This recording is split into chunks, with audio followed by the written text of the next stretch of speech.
और ब्रेक के बाद एक बार फिर से आप सभी का स्वागत है। रुक करेंगे बड़ी खबर की ओर। न्यू टैक्स रिजीम में बदलाव से टैक्स पेयर्स को बहुत बड़ी राहत मिली है। 50,000 से बढ़ाकर 75,000 किया गया स्टैंडर्ड डेडिकेशन। आपको बता दें कि स्टैंडर्ड डिडक्शन को यहां 75,000 रुपए कर देगा और 3 लाख रुपए तक की इनकम पर अब कोई टैक्स नहीं लगेगा। इसमें स्पष्ट 3 लाख रुपए तक की इनकम पर कोई टैक्स नहीं लगने वाला है। आपको बता दें कि जो नई रिजीम जारी की गई है, उस नई रिजीम से लोगों को उन जॉब में जो सैलरी पेड लोग हैं उन्हें इसका सीधा लाभ मिले। 7 से 10 लाख तक आय पर 10% तक टैक्स देना होगा। और इस टैक्स स्लैब में जो बड़े बदलाव किए गए हैं वो नीचे से लेकर ऊपर तक किए गए। हालांकि स्टैंडर्ड डिडक्शन में 75,000 रुपए तक की छूट रहेगी और 3 लाख तक कोई इनकम टैक्स नहीं देना होगा। और ये स्लैब थोड़ा घटाया गया। हालांकि बड़ी राहत की और उम्मीद की जा रही थी कि संभव है कि बड़े जो हाई इनकम ग्रुप हैं उनको भी कुछ राहत मिले, लेकिन यहां पर वो स्लैब नहीं बढ़ाया गया। और फिलहाल जो फौरी राहत मिली है वो निचली इनकम वालों को, लो इनकम वालों को मिली है। और इसमें 3 से 7 लाख की आय पर 5% टैक्स देना होगा। तो लगभग जो मिडिल क्लास है अंशिका, वो इसके जरूर दायरे में आएगा। और मिडिल क्लास, एक मिडिल मैन जो एक आम जीवन जॉब के सैलरी पेड लोगों के लिए होता है, उसमें टैक्स स्लैब में कुछ और छूट की उम्मीद की जा रही थी। और बदलाव के बाद ये जो तस्वीर जारी हुई है, ये जो एक नया रिजीम जारी किया गया, इसमें आने वाले समय में भी और कुछ बदलाव देखने को मिल सकता है। हालांकि ये जो पूरा बदलाव किया गया है, एक्सपर्ट से बातचीत करने पर और सरकार के दावे पर अगर नजर डालें तो उससे साफ है कि ये देश या प्रदेश के लिए नहीं, ये ग्लोबल लेवल पर अपने भारत देश की अर्थव्यवस्था को मजबूत करने के लिए लिया गया निर्णय है। हालांकि थोड़ा सा ये सख्त निर्णय जरूर है और इस सख्ती से देश के लोगों पर थोड़ा आर्थिक बोझ तो पड़ेगा, लेकिन दावा यह किया जा रहा है सरकार की तरफ से कि ग्लोबल स्तर पर, वैश्विक स्तर पर जो भारत की अर्थव्यवस्था को 5वें से तीसरे नंबर पर लाने का लक्ष्य, उसे प्राप्त करने में यह मददगार साबित होगा। बिल्कुल। और बजट की कुछ अहम बातें ये भी हैं कि इस बजट को अगर हम देखें तो कैंसर दवा, सोना चांदी, platinum, mobile phone, mobile charger, बिजली के तार, एक्सरे मशीन, सोलर और साथ ही लेदर और जो सी फूड्स हैं, मोबाइल चार्जर पर कस्टम ड्यूटी घटकर 15% हो गई है। सोना और चांदी के गहनों पर कस्टम ड्यूटी घटकर 6% हो गई है। तो सोना चांदी को लेकर बहुत बड़ी राहत मिली है। इसके अलावा सैलरीड के लिए तो नई टैक्स रिजीम में 7.5 लाख तक की इनकम टैक्स फ्री है। इसके अलावा 17.5 का फायदा जो है मिलता हुआ नजर आ रहा है। फैमिली पेंशन पर टैक्स छूट 15,000 से बढ़कर 25,000 हो चुकी है। पहली बार नौकरी करने वालों के लिए भी कई बड़े ऐलान किए गए हैं। और अभिषेक ध्यानी जी हमारे साथ मौजूद हैं। बहुत बहुत स्वागत है अभिषेक जी। टैक्स है के मामलों में आपसे जरूर हम समझने की कोशिश करेंगे। थोड़ी सी कंफ्यूजन ये जरूर है कि जो नया टैक्स रिजीम आया है उसमें टैक्स पेयर्स के लिए जो हर जगह टैक्स भर रहा है, चाहे वो मेट्रो में ट्रेवल कर रहा है, वो भारतीय रेल में ट्रेवल कर रहा है, दुकान से कुछ सामान खरीद रहा है या क्रेडिट कार्ड कहीं स्वाइप कर रहा है, वो हर जगह टैक्स पे कर रहा है। लेकिन अब इनकम टैक्स में भी थोड़ा सा अतिरिक्त बोझ उन्हें झेलना पड़ेगा। ये भारतीय अर्थव्यवस्था को तीसरे नंबर पर ले जाने के लिए इतना जरूरी है क्या? आपने अर्थव्यवस्था की बात करी। आप ये देखिए कि जो युवा वर्ग है, जो आज का युवा वर्ग है, उसको जो पैकेजेस मिलते हैं वो कई लाखों के होते हैं। मेरा ये मानना है कि जो सरकार ने 3 लाख तक के लिए कहा कि कोई भी टैक्स नहीं लगेगा, इसको कम से कम 5 लाख होना चाहिए था। और जो 15 लाख पे उन्होंने कहा कि इसके ऊपर 30% लगेगा, इसकी लिमिट उन्हें 15 से 20 लाख करना चाहिए थी। क्योंकि जितनी भी मेट्रो सिटीज़ है, आज जो मेरा युवा वर्ग है, जो भी जिनके पास जॉब्स हैं, उनके पास कम से कम 10 लाख से और 20 लाख के ऊपर ही पैकेज रहता है। अगर वो टैक्स के बोझ तले दबे रहेंगे तो आप ये सोचिए कि वो सेविंग्स कहाँ से कर पाएंगे। साथ में आप ये देखिए कि आपने विश्व की बात करी कि तीसरी अर्थव्यवस्था, इस अर्थव्यवस्था के साथ सरकार ने एक बात नहीं कही कि पिछले 9 साल में सरकार का 181%, 181% लोन जो कर्ज वो लेती है वो बढ़ गया है। आज की तारीख में अगर आप डेब्ट्स की बात करें केंद्र सरकार की, तो वो है 1,83,000 करोड़, जो पिछले साल के मुकाबले 15 लाख हजार करोड़ बढ़ गया है। आपका सेंसेक्स 1100 पॉइंट नीचे जा रहा है। क्यों? क्योंकि आपने लॉन्ग टर्म कैपिटल गेन 10 से सीधा 12.5% कर दिया। एंजल टैक्स आपने खत्म कर दिया।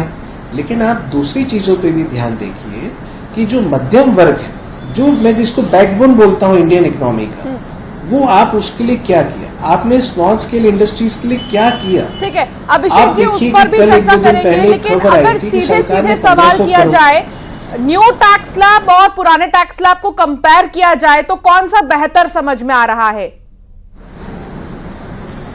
But naturally new tax regime बेहतर रहेगा, क्योंकि उसमें कर का जो बोझ रहता है वो कम आता है। लेकिन आप ये भी तो देखिए कि इससे पहले जो 80CCC और 80C में डिडक्शंस मिलते थे वो भी नहीं मिल रहे हैं। तो कुल मिला के आप ये देखिए तो ये बैलेंस्ड चीज है कि अगर आप न्यू टैक्स रिजीम में जा रहे हैं और आपको जो टैक्स लगता है बट नेचुरली कि आपको कम आता है।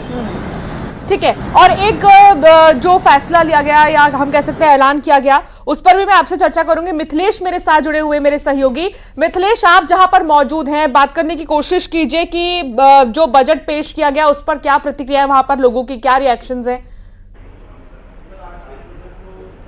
इस वक्त मैं उद्योगपतियों के साथ ही मौजूद हूं, लेकिन मेरे साथ में एक्सपर्ट हैं, चार्टर्ड अकाउंटेंट अर्थशास्त्री पंकज शाह सर, सीधा उन्हीं से बातचीत करेंगे। सर, ओवरऑल ये बजट कैसा रहा? देखिए, ओवरऑल बजट की अगर हम बात करें तो ये एक मिक्स बजट रहा, पर इसमें एक जो आमूलचूल परिवर्तन करता हुआ मुझे चेंज नजर आया वो रियल एस्टेट सेक्टर के लिए है। सरकार ने घोषणा की और दिशा बताई है कि भू आधार लेके आ रहे हैं। जैसे हमने इनकम टैक्स में आधार पैन लिंक किया, वैसे हर जमीन जब आधार से लिंक हो जाएगी तो इसका बहुत बड़ा परिणाम आगा है। इससे बेनामी संपत्तियां उजागर होगी। मोदी जी विदेश से काला धन नहीं ला पाए, पर देश में छुपा हुआ जो काला धन जो रियल एस्टेट में छुपता है वो बहुत कुछ बाहर आएगा। और इसके लिए कैपिटल गेन का रेट भी उन्होंने 20% से घटा के 12.5% कर दिया, जो जमीन के ऊपर लॉन्ग टर्म रहेगा। तो ये एक बड़ा चेंज है। और ये धन बाहर आएगा कैसे?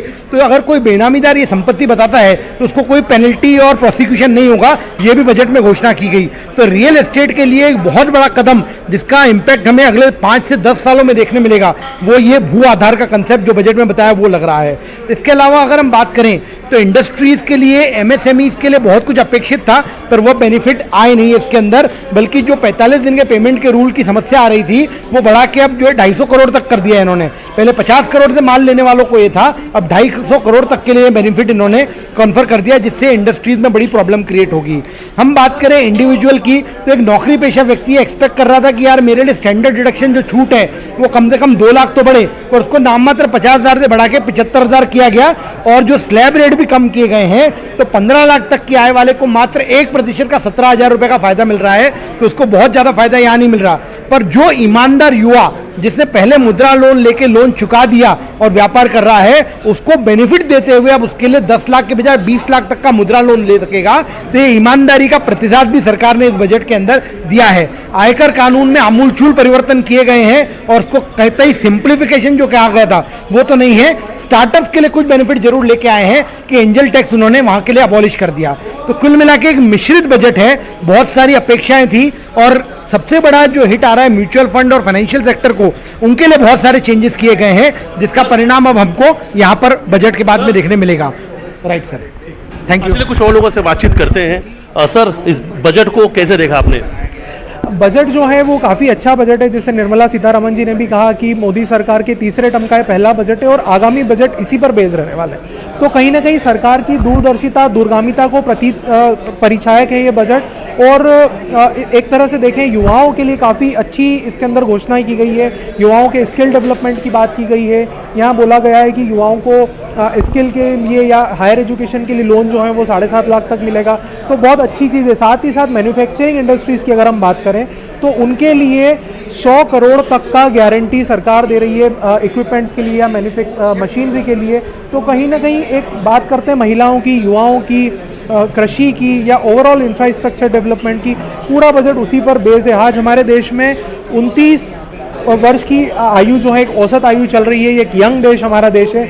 और जब हम पहले 400-500 सालों पहले का भारत देखते हैं तो वो विश्व का नंबर 1 देश था। उसी लाइन में इस बजट को बनाया गया। और मुझे लगता है कि जो भारत की अर्थव्यवस्था को सुदृढ़ कर नंबर 1 बनाने के लिए यह बजट रहेगा। 10 में से 8 नंबर इस बजट को दिए जा सकते हैं। आप भी युवा हैं, युवाओं के लिए कैसा रहा ये बजट? जी, चूंकि मैं युवा हूँ, युवा वाली कैटेगरी में लाई कर रहा हूँ, मेरा सबसे पहला कहना तो इस पूरे बजट पे ये होगा कि सिंस हमारी जनरेशन में एक काफ़ी फैंसी वर्ड बन चुका है स्टार्टअप्स, एंड काफ़ी लोग स्टार्टअप की तरफ बढ़ रहे हैं। तो सबसे एक बेहतर पॉइंट था कि एंजल इन्वेस्टमेंट पे हमें काफ़ी अच्छा रिलैक्सेशन देखने मिला इस बजट में, जो कि काफ़ी लोगों के लिए सपोर्टिव होगा। दूसरा, कई सारी चीज़ों में मैं ये देख सकता हूँ कि हमारी जैसे कई सारे इंडिया के जो एक्सपोर्ट्स होते थे, जैसे साउथ एशियन कंट्रीज़ में जो जा रहे थे, हमें कई सारे एग्जेम्पशंस मिले जो कि custom taxes and custom duties में हो रहे हैं, जिससे इंडिया का इकोसिस्टम बढ़ेगा। और लास्टली एक जो चीज़ मैंने एक और इस पूरे बजट के लिए कंक्लूड करी वो ये है कि इस पूरे बजट को ना ग्लोबल पर्सपेक्टिव से बनाया गया है। इसमें कई सारी चीज़ें ऐसी इंक्लूड करी गई है जो कि ग्लोबल पॉलिसी या ग्लोबल फ्रेमवर्क्स को मिलकर बनाई गई है, जिसके कारण एक बेंचमार्क हमारा बढ़ते जा रहा है, और ये काफ़ी अच्छी बात है इंडिया के लिए। किस सेक्टर को ज़्यादा बेनिफिट होने वाला है? अपन ओवरऑल अगर देखें तो कृषि के ऊपर बहुत ज़्यादा फोकस है, तो मुझे लगता है कि जब कृषि को बढ़ोतरी मिलती है तो सारे इंडस्ट्रीज जो हैं अपने आप में एक फ़ायदा लेती है। मिनरल्स को भी इस बजट के अंदर इंक्लूड किया गया है। फॉरेन डायरेक्ट इन्वेस्टमेंट एक बहुत बड़ी चीज़ होती है। जब विदेशी निवेश को आप अपने देश में लाते हो तो इसका फ़ायदा बहुत बड़े स्तर पर पूरे देश भर को मिलता है। और जैसा एक कि कहा सवाल नौकरी पेशा लोगों के लिए भी आप प्लीज कीजिए कि उनके लिए कितना फायदा हुआ है, उनके लिए कितना नुकसान है, और दोनों ही स्लैब्स को अगर हम कंपेयर करें, नए और पुराने।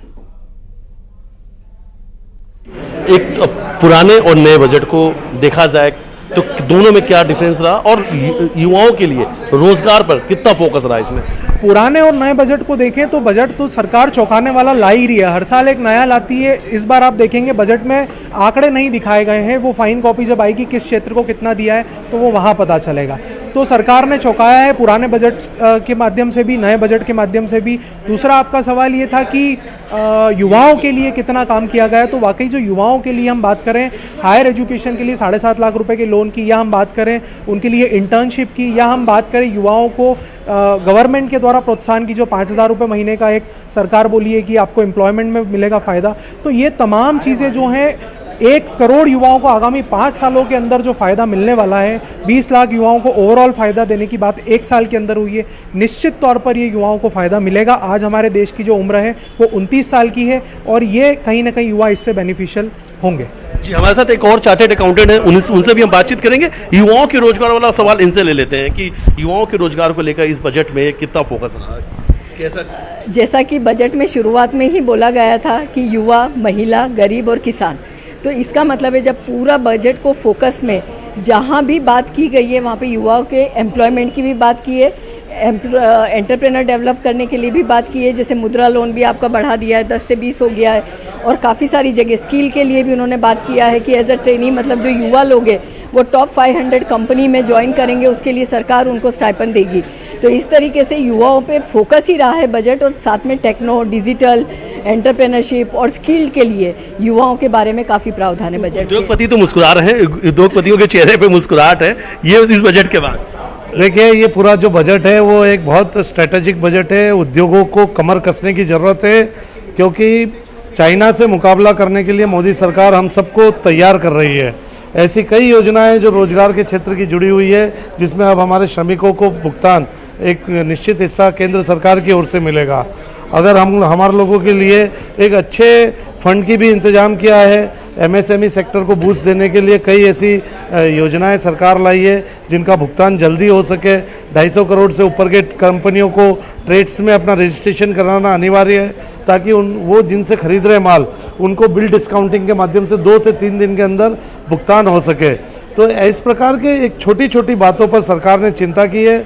चाइनीज़ प्रभुत्व समाप्त करने के लिए कई उत्पादों पर इंपोर्ट ड्यूटी शून्य की गई है, जो इस उद्योगों के यहाँ के रॉ मटेरियल है। तो गंभीरता से देखने की ज़रूरत है कि उद्योग अब तेज गति से चलेंगे। Plug and play industrial park के निर्माण में सहायता प्रदान की जाएगी। अब निजी सेक्टर को भी इस प्राइवेट इंडस्ट्रियल पार्क डेवलपमेंट में बिल्कुल, मैं मिथिलेश आपके पास मनिंदर सिंह सलूजा साहब हमारे साथ जुड़ गए। सलूजा साहब, बहुत स्वागत है न्यूज़ 18 मध्य प्रदेश छत्तीसगढ़ पर आपका। मुझे मैसेजेस आ रहे हैं, मेरे जो जानकार हित मित्र हैं उनके मैसेजेस आ रहे हैं, वो मुझसे पूछ रहे हैं कि मोबाइल सस्ता होगा तो हमें क्या फायदा, चमड़े का सामान सस्ता होगा तो हमें क्या मिला, हमें तो जो सैलरी मिलती है उसमें से भी टैक्स सरकार ले रही है, किसानों पर फोकस किया जा रहा है, किसानों की फसल खेत में खड़ी हो नहीं पाती, वो खराब हो जाती है, मौसम खराब हो जाता है, व्यापारियों के लिए जो एंजल टैक्स था वो हटा करके उसे स्टार्टअप की तरफ भेज दिया। ये बजट क्या कहना चाह रहा है? क्या सरकार थोड़ी सी पनिशमेंट दे करके देशवासियों को हल्की एक्सरसाइज करा करके आगे के लिए तैयार कर रही है क्या?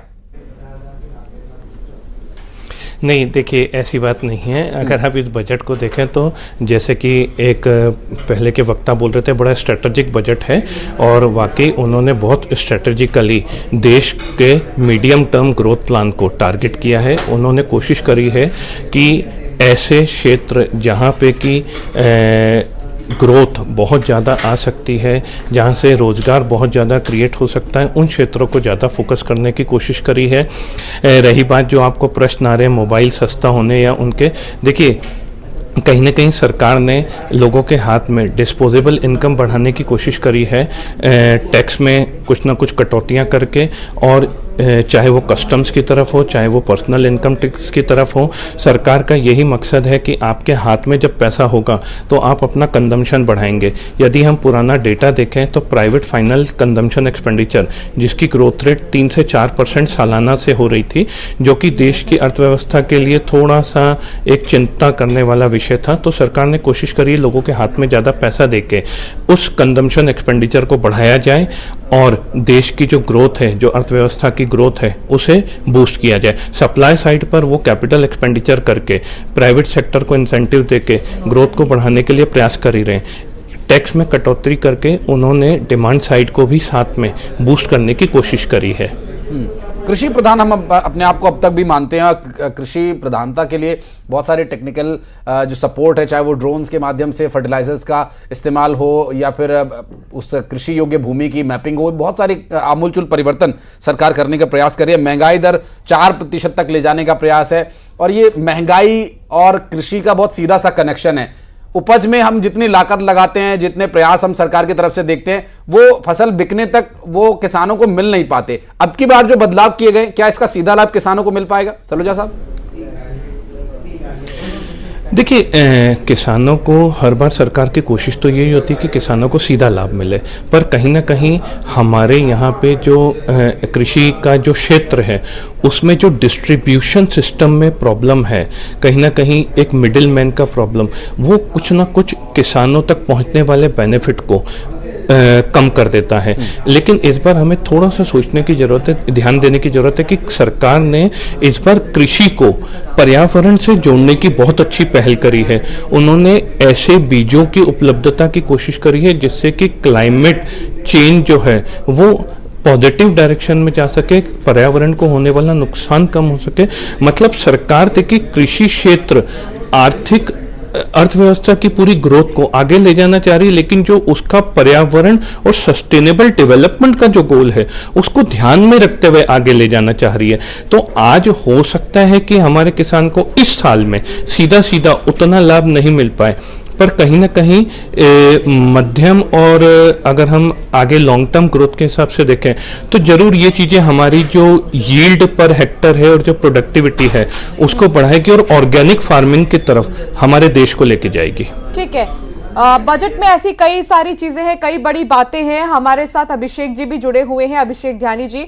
अभिषेक जी, युवाओं को नौकरी देना एक बहुत बड़ा मुद्दा रहा है। इस पर विपक्ष ने भी सरकार को कई बार घेरा है कि रोजगार बहुत बड़ी चीज है और बेरोजगार युवा घूम रहे हैं। ऐसे में पहली नौकरी वालों के लिए 1 लाख रुपए से कम सैलरी होने पर ईपीएफओ में पहली बार 15,000 का सब्सिडी जो है सरकार की तरफ से दिया जाएगा और इंटर्नशिप के लिए बड़े कंपनीज के साथ में जो डील किया गया है, इस फैसले को आप कैसे देखते हैं?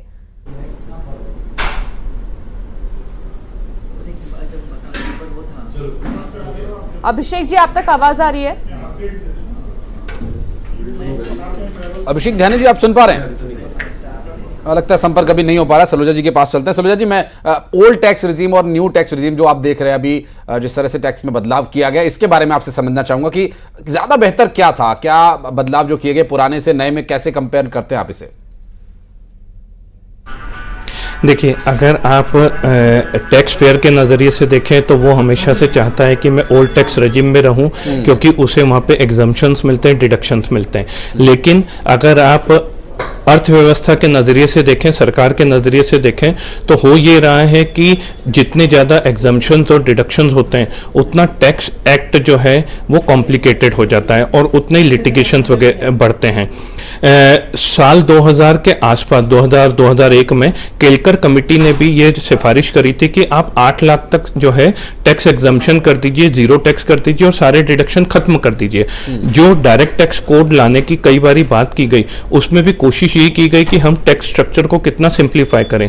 इसीलिए आप देखिए कि वित्त मंत्री जी का पिछले कई सालों से जो जोर है वो ये है कि लोग नई टैक्स व्यवस्था को अडॉप्ट करें जिसमें कि एग्जम्पशंस और डिडक्शंस का प्रावधान खत्म हो जाता है, जो कि लिटिगेशंस को, टैक्स कॉम्प्लेक्सिटीज को सिंप्लीफाइड कर देगा और इससे टैक्स बेस बढ़ाने का प्रयास किया जा रहा है कि भाई आपने कमाया, ये टैक्स स्लैब है, कोई एग्जम्पशन नहीं है, आपको टैक्स देना पड़ेगा। तो कहीं ना कहीं हम टैक्स जीडीपी रेशो और जो नंबर ऑफ टैक्स पेयर्स हैं उन्हें बढ़ाने का प्रयास कर रहे हैं। तो अर्थव्यवस्था के हिसाब से नई टैक्स रजीम फायदेमंद हो जाती है और अगर आप टैक्स पेयर के नजरिए से देखें तो वो हमेशा से चाहते हैं कि एग्जम्पशन ज्यादा से ज्यादा मिले ताकि उनका जो टैक्स आउटगो है वो कम से कम हो जाए। ठीक है, टैक्स पेयर्स के लिए क्या खास है सरूजा जी, ये तो आपने बता दिया, लेकिन जो सवाल मेरा अभिषेक जी से था यही सवाल मेरा आपसे भी है कि जो एम्प्लॉयमेंट को लेकर बहुत ज्यादा मुद्दा उठाया गया है देश में, युवाओं को एम्प्लॉयमेंट दिलाने के लिए एक बड़ी पहल सरकार की तरफ से उन्हें इंटर्नशिप दिलाने की बात की गई है। इसके अलावा जिन युवाओं की सैलरी 1 लाख से भी कम होगी उन्हें ईपीएफओ में मदद दी जाएगी 15,000 की, वो भी किश्तों में 5-5 हजार के। इसे आप कैसे देखते हैं? ये बहुत अच्छी पहल है सरकार की, क्योंकि कल के आर्थिक सर्वेक्षण ने भी इस चीज पर चिंता जताई की थी कि प्राइवेट सेक्टर में जो जॉब क्रिएशन है वो उतना नहीं हो पा रहा जितना कि एंटिसिपेटेड था। और प्राइवेट सेक्टर में जॉब क्रिएशन नहीं होने पाने का एक मेन कारण कहीं ना कहीं स्किल्स की कमी है।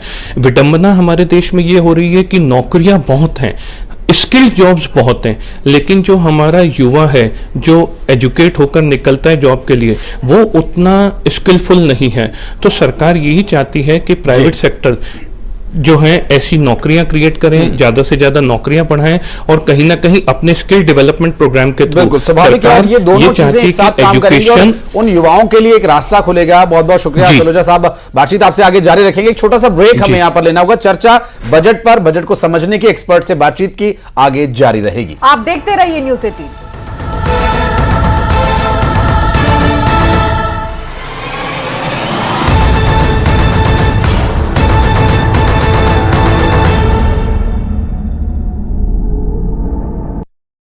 Honorable Speaker, I present the budget for 24-25. Introduction.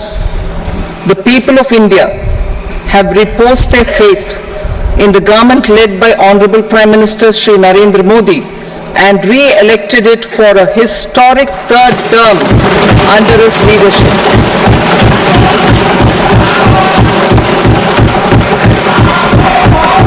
We are grateful for their support, faith, and trust in our policies. We are determined to ensure that all Indians, regardless of religion, caste, gender, and age, make substantial progress in realizing their life goals and aspirations. Global context. The global economy, while performing better than expected, is still in the grip of policy uncertainties. Elevated asset prices, political uncertainties, and shipping disruptions continue to pose significant downside risks for growth and upside risks to inflation. In this context, India's economic growth continues to be the shining exception and will remain so in the year.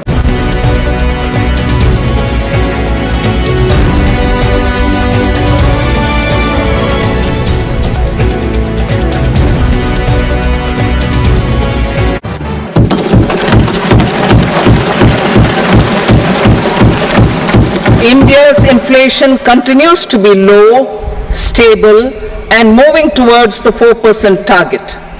Core inflation, that is non-food and non-fuel, currently is 3.1%. Steps are being taken to ensure supplies of perishable goods reach markets adequately. Interim budget As mentioned in the interim budget, we need to focus on 4 major castes, namely the Garib, Mahilayein, Yuva and Annadata, the poor, women, youth and the farmer. For Annadata, we announced higher minimum support prices a month ago for all major crops, delivering on the promise of at least a 50% margin over costs. Pradhan Mantri Garib Kalyan Anna Yojana was extended for 5 years, benefiting more than 80 crore people. Administrative actions for approval and implementation of various schemes announced in the interim budget are well underway. The required allocations have been made. Budget theme. Turning attention to the full year and beyond in this budget, we particularly focus on employment,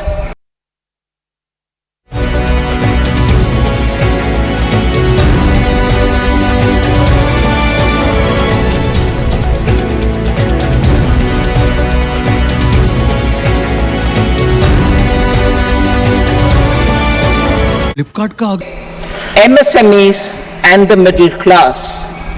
I am happy to announce the Prime Minister's package of 5 schemes and initiatives to facilitate employment, skilling and other opportunities for 4.1 crore youth over a 5-year period,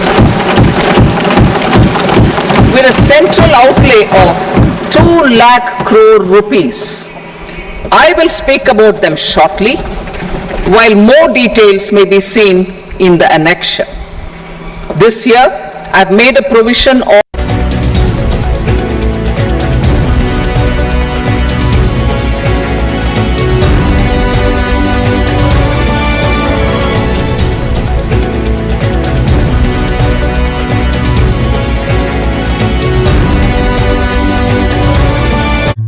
₹1.48 lakh rupees, 1.48 lakh crore rupees for education, employment and skilling. Budget priorities. The people have given a unique opportunity to our government to take the country on the path of strong development and an all-round prosperity. In the interim budget, we promise to present a detailed roadmap for our pursuit of Vikasit Bharat. In line with the strategy set out in the interim budget, this budget envisages sustained efforts on the following 9 priorities for generating ample opportunities for all. Number 1, productivity and resilience in agriculture. Number 2, employment and skilling. Number 3, inclusive human resource.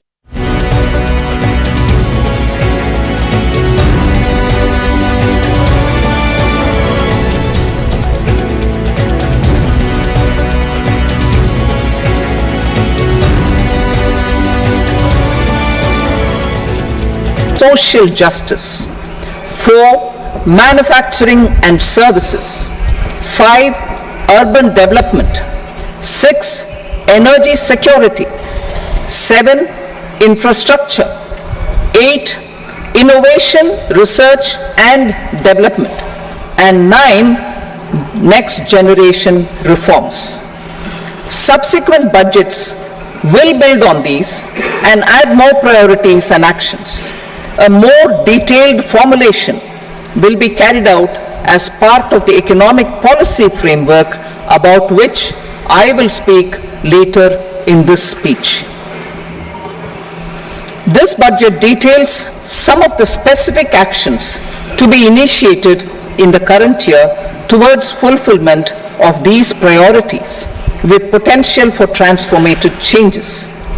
The budget also covers some of the previous quality वाली Tata tea premium.